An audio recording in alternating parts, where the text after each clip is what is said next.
you feel like the city has lost its identity, or it's just a natural evolution? No, I was trying to figure out how we talk about this, because I don't want people to get this misconstrued about me saying, because I'm not saying anything about what's going on with Thug, but what's happening with Thug is almost making people believe that that's all of Atlanta, right? Yeah. Meanwhile, Atlanta has a subculture of these female rappers right now with Pluto, YK, Bankroll Naya, BonaBee, and they have a real thing going. They have a real motion going, and they have a real movement going that is being ignored. Like, right when they said, I saw people saying it's no song of the summer.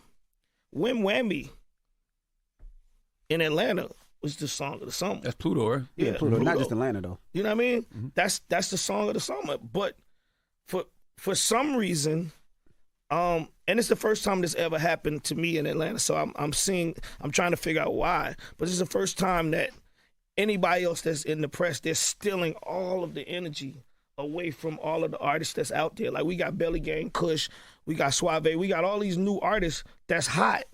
Even like Jid. Jid got a hot new record with Sierra, Earth Gang. Yep. And that's the label fault, though. No. I love that record. It's not the label fault. It's actually the media that all of the new artists claim that they don't want to deal with by saying they don't want gatekeepers.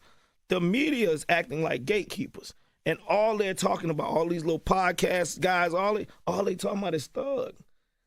If you want to talk about that and that's what you got going, then cool. But don't say, this is Atlanta, Atlanta fell off, and you ain't mentioning these girls. You know what I mean? And you ain't mentioning Belly, and you ain't mentioning Jid new album, and you ain't because that's that. Now you deterring the energy that we out here putting out and making it seem like this is the only thing that's happening in Atlanta, and Atlanta's never been like that. That's a great conversation you opening up, because I'm sitting there thinking, like, back in the day we had artists who had big records and maybe you didn't know the artist yet, but at some point those dots connected. Like, you know, White Tees, Franchise Boy, all of that stuff, but then eventually you knew who the group was. Yeah. I think that's the disconnect. Like, you might hear the record but not know who the artist is connected. Well, I mean, to they gotta work harder, but at the same time, it's like I said, it's still mainstream media is promoting this as Ratlanta.